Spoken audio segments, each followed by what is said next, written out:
Alors honnêtement les gars, je pense que s'il y a bien un match qui représente bien la différence de niveau et la différence de qualité entre Mbappé et Vinicius, c'est bien celui-là les gars. Vraiment, ça a rien à voir. Ça a absolument rien à voir. Aujourd'hui, Vinicius a donné une leçon sur l'aspect technique à Mbappé. C'est aussi simple que ça. Aujourd'hui, Vinicius a démontré c'est quoi un joueur de foot, un joueur de ballon les gars. Et vous pouvez me dire ce que vous voulez, vous pouvez me dire ouais mais non mais t'es pas objectif, t'aimes pas Mbappé. J'aime pas les deux joueurs, comme ça vous êtes contents. Les deux je les aime pas, les deux je suis pas fan du tout de ces deux joueurs là.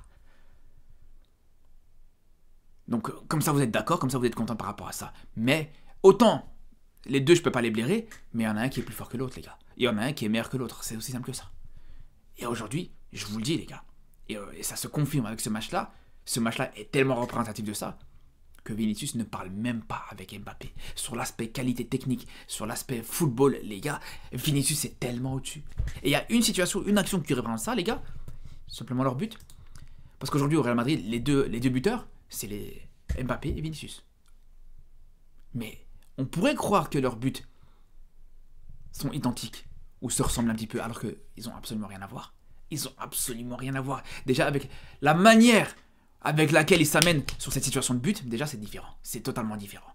Là où tu as un Vinicius qui va te passer en revue toute cette défense adverse, qui va t'éliminer plusieurs joueurs, qui va garder le ballon pendant très longtemps, qui n'a pas de problème à garder le ballon, qui est très à l'aise balle au pied, Mbappé va te faire cette accélération, récupérer ce ballon avec cet appel. Après, chacun son style, jusqu'ici ça ne me pose pas de problème, chacun son style, c'est deux styles différents, il n'y a pas de problème. Mais tu peux avoir deux styles différents. Tu peux avoir deux joueurs avec un style différent, mais par contre, tu as un joueur qui peut être très bon, un joueur qualitativement très bon, techniquement très bon, et un joueur sur l'aspect technique qui est dégueulasse. C'est aussi simple que ça, les gars. J'en ai rien à foutre, les gars. Vous pouvez vous fâcher.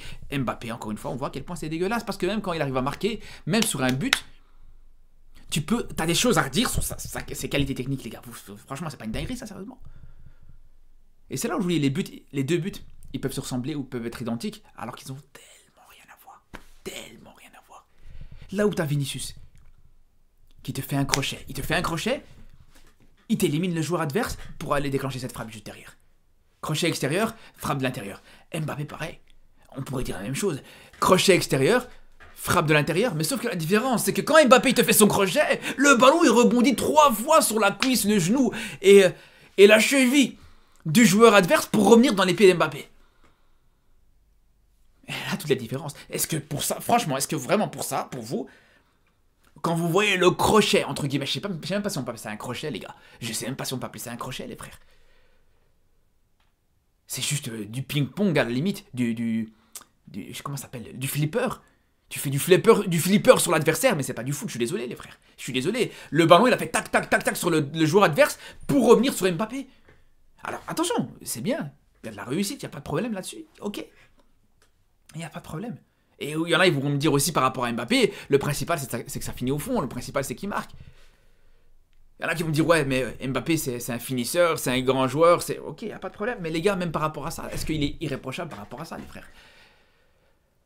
Parce qu'on pourrait me dire, ouais, si on me dit, ouais, aujourd'hui Mbappé c'est un joueur, c'est un tueur devant les buts. Quand il y a une situation, il la rate pas.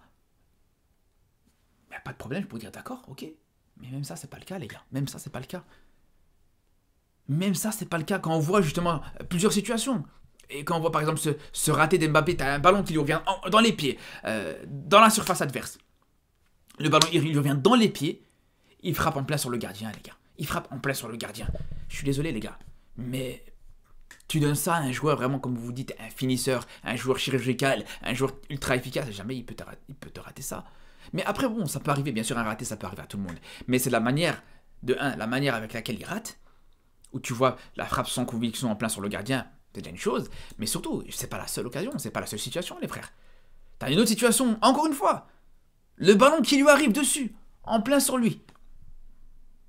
Alors peut-être qu'il est moins bien positionné, c'est vrai, pour pouvoir frapper, pouvoir marquer ce but. Le ballon lui arrive dessus, les gars, et il glisse dans la surface adverse, les frères. Ah, je suis désolé les gars, pour moi, c'est deux joueurs qui ont absolument rien à voir. Et encore une fois, c'est le genre de match qui montre à quel point les qualités techniques d'Mbappé elles sont vraiment très limitées. Et on le voit les gars, regardez aujourd'hui le nombre de contrôles ratés, de pertes de balles, des tentatives de dribble. Tu vois le mec, il te fait... Et c'est ça le problème, c'est que souvent, il te fait son accélération, Il fait son appel dans nous de la défense. Il arrive à récupérer ce ballon. Il arrive à recevoir ce ballon. Et juste derrière, parce que voilà, c'est pas comme en Ligue 1 où à la limite, il fait une accélération, c'est fini. Il se retrouve en un contre un contre le gardien. Non, là c'est différent. Là, il fait une accélération. Et juste derrière, il doit encore réussir un 1 contre 1 face à un joueur adverse, par exemple. Et là, par exemple, il y a une situation qui est frappante en deuxième mi-temps. Quand Mbappé a décalé sur le côté droit. Il fait une accélération, il récupère le ballon. Et en plus, franchement, pour ça, on peut pas lui enlever. En termes d'accélération, les frères, pour ça, on peut absolument pas lui enlever. En termes d'appel en profondeur, etc., il n'y a pas de souci. Mais juste derrière, il te fait ce 1 contre 1 contre le latéral gauche du Rayo Vallecano, contre Espino. Il s'est fait manger un stop. Il lui a dit, t'allais où? Il a dit, reste ici. Espino, il a regardé Mbappé comme ça, il lui a dit, t'allais où, frère? Il lui a fait un stop, les gars, mais franchement, ça fait mal. Ça fait mal. Dommage parce que ils ont pas montré le ralenti. Franchement, je vous dis la vérité, les gars, ça valait le détour. Mais bref, de manière générale, les gars, c'est encore le match, comme je vous dis. En fait, c'est encore plus flagrant dans ce genre de match quand tu joues contre une équipe, quand le Real joue contre une équipe qui joue au ballon. Parce que je vous parle de la différence technique entre Mbappé et Vinicius. C'est normal, il n'y a pas de problème. Parce que Vinicius aussi, c'est un très bon joueur de ballon, il n'y a pas de problème. Mais là où, pour moi, quand on voit justement les limites techniques d'Mbappé, c'est même quand on compare de manière générale sur quasiment l'ensemble des joueurs sur le terrain. Quasiment sur l'ensemble des joueurs sur le terrain, on voit une différence flagrante. Même certains joueurs du Rayo Vallecano. La facilité de contrôler des ballons, la facilité de recevoir des ballons, de s'orienter face au but, etc. Ça n'a rien à voir. Je suis désolé les frères, je suis désolé. Mais bref.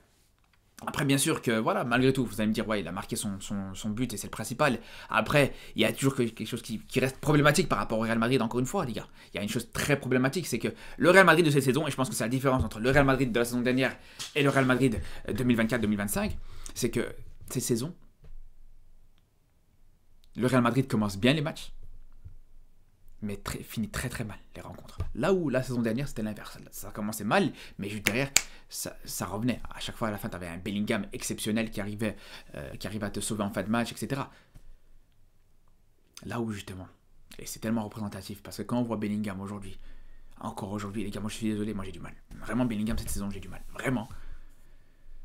Alors on peut me dire, ouais, dans le jeu sans ballon, il y a un travail énorme sur l'aspect athlétique, je suis d'accord, il n'y a pas de problème, mais c'est un milieu offensif les frères. C'est quasiment un numéro 10. Quasiment presque même un faux 9. Des fois, tu le vois même en deuxième attaquant. Tu peux pas me dire, pour quasiment un deuxième attaquant, pour un numéro 10, c'est bien dans le jeu sans ballon, il est intéressant. Mais les gars, vous parlez de quoi, les gars? Vous parlez de quoi? On parle du Real Madrid, un club comme le Real Madrid. Voir encore une fois un match comme celui que propose le match de Bellingham. Un match aussi limité techniquement, encore une fois. Là aussi, parce que je parle de la qualité technique d'Mbappé qui est très limitée. Et pour Bellingham aussi, les contrôles, franchement, t'as peur. T'as peur. Dites-vous franchement sur ce match-là. Dites-vous sur ce match-là, parce que je vous parle de la qualité des dribbles. Bon, c'est pas exceptionnel de la part de Bellingham. Bon, voilà, ça n'a jamais été sa qualité première. C'est un bon dribbleur, mais c'est pas un grand dribbleur. Les contrôles, c'était très compliqué encore aujourd'hui, les frères, de la part de Bellingham. Mais même sur la qualité de passe. Même la qualité de passe, les frères. Je suis désolé, tu as réussi deux petites passes, 2 passes en profondeur intéressantes. En plus, les gars, rien, tu vois rien d'autre. Même Pathé 6,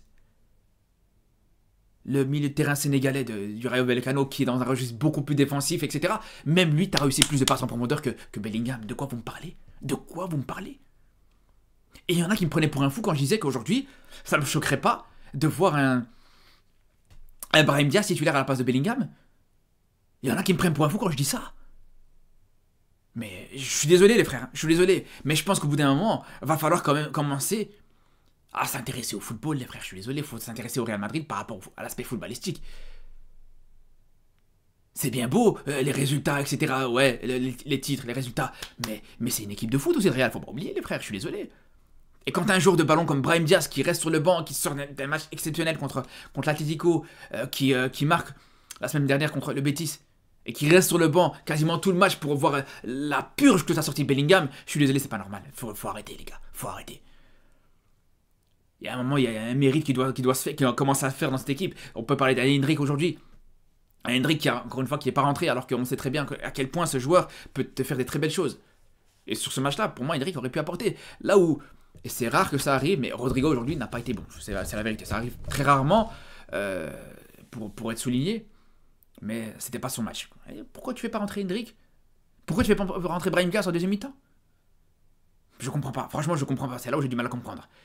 Et pourtant, là où je vous parle des limites techniques de certains joueurs, de Bellingham, de Mbappé, etc. Et là où t'as pas d'excuses, c'est quand tu vois la qualité du match de Tchouaméni. Le match que t'as fait de Tchouaméni, le match que t'as sorti de Tchouaméni, mais les gars, vraiment, j'ai été choqué. J'ai été choqué, les frères. Je pense qu'on est clairement sur l'un des meilleurs matchs de Tchouaméni cette saison, les frères. Vraiment. La qualité technique, les dribbles qu'il a pu réussir, les conduites de balles, les transitions offensives qu'il t'apportait. Non, vraiment, c'était trop fort. Vraiment, c'était trop fort. Aujourd'hui, Tchouaméni monstrueux. Très, très, très fort, les gars. Vraiment, la capacité à pouvoir à chaque fois amener au Real Madrid des possibilités de contre sur cette capacité à pouvoir réussir des dribbles. Non, vraiment, exceptionnel. Et il y a une situation qui montre ça très, très bien, les gars. C'est une situation où tu as Tchouaméni qui récupère un ballon. Parce que défensivement aussi, il a été très, très costaud. Il te récupère ce ballon. Il va t'éliminer 2-3 joueurs du Rayo Vallecano au milieu de terrain, pour juste derrière te réussir une passe en profondeur magnifique pour Vinicius. Après, ça a été signalé hors jeu, je ne sais pas si c'était hors jeu ou pas. Bon, ça a l'air, à première vue, même si cette situation, elle ne représente pas forcément l'action du hors jeu, mais en tout cas, tout ça pour dire, les gars, Tchouaméni très très fort. Même si c'est vrai, il y a quand même des choses qu'on peut lui reprocher, c'était pas parfait non plus sur la fin du match. Sur la fin du match, il y a eu 2-3 petits ratés, une passe ratée par exemple, où il a été très sifflé par les supporters du Real Madrid. Et je trouve qu'ils ont été très durs avec lui par rapport au match qu'il a pu faire. T'as commis une faute. Il y a une situation aussi sur une reprise en demi-volée de la part de Oscar Trejo, le joueur du Rayo Vallecano qui est rentré en cours de jeu, où il tarde un petit peu pour sortir. Et là aussi, on peut reprocher à Tchouaméni quelque chose, c'est le fait que justement à côté, quand on voit le but du Rayo Vallecano, honnêtement, c'est vrai qu'il tarde un petit peu à sortir sur le joueur adverse, sur le petit Diaz qui marque ce but. Et c'est vrai que ça, tu peux lui reprocher, mais franchement, quand tu vois l'action tellement bien amenée, tellement bien construite de la part du Rayo Vallecano, tu peux pas en vouloir à Tchouaméni par rapport à ça. Ça va trop vite, ça va beaucoup trop vite. Et surtout que au départ de l'action, Tchouaméni il est quand même au marquage sur Gambao, et juste après qu'il doit se replacer, ça va beaucoup trop vite, tu peux pas lui en vouloir. Une action comme ça, tu dois juste applaudir, il n'y a rien à dire par rapport à ça, les gars, c'est aussi simple que ça. Mais bref, pour en revenir à cette équipe du Real Madrid et à ce match-là, je pense qu'encore une fois, vraiment, c'est dommage de voir encore une fois le Real Madrid sombrer dans ce match-là en deuxième mi-temps. Après, c'est vrai qu'il y a la Ligue des Champions qui va arriver aussi, il y a cet aspect-là. Mais ce qu'a fait le Real Madrid dans ce match, c'est très très fort, les gars. Et pour ce qui est de Tchouaméni, moi, comme je vous dis, les gars, il y a eu quelques petits manquements. Il y a eu quelques petits manquements dans son match. Mais moi, je pars toujours du principe que dans un match, pour juger la prestation d'un joueur, c'est toujours comme une balance. C'est comme une balance, les gars. Quand un joueur te fait énormément de situations intéressantes, etc., qui est très très bon, qui propose des très bonnes choses, etc., mais que de l'autre côté, il peut commettre 2-3 erreurs, c'est pas un problème. Par contre, si le joueur va commettre juste une erreur ou 2 erreurs dans tout son match, une ou 2 erreurs, mais que dans les aspects positifs, t'as pas grand chose à souligner par rapport à son match, c'est là où tu vas être plus intransigeant par rapport à ce joueur-là et tu vas être plus dur avec ce joueur-là. Je fais une petite parenthèse, mais c'est pour ça, et c'est ce qui fait que très souvent, je vais être dur avec un De Jong du côté du Barça. Un De Jong qui souvent, voilà, dans un match, il va pas te faire énormément de choses exceptionnelles, mais voilà, dès qu'il va te faire 2-3 petites erreurs, c'est là où tu peux lui faire des reproches. Et c'est souvent le cas d'ailleurs avec Tchouaméni d'ailleurs. Tchouaméni où globalement, voilà, il va rien t'apporter, mais 2-3 petites erreurs vont suffire pour lui tomber dessus par rapport à son match. Mais quand tu vois, encore une fois, la qualité qu'il a apportée dans ce match, le nombre de dribbles qu'il a pu réussir, le nombre de situations, voilà, d'occasions qu'il a pu créer du côté du Real Madrid, vraiment, pour moi, franchement, je peux que respecter ce match de Tchouaméni, tout simplement, les frères. En tout cas, je pense que le Real, quand même, malgré tout, a annoncé un petit peu la couleur avec cette victoire. Aujourd'hui, là où l'Atlético a perdu contre Getafe, le Real Madrid a su s'imposer juste avant ce petit déplacement en Ligue des Champions.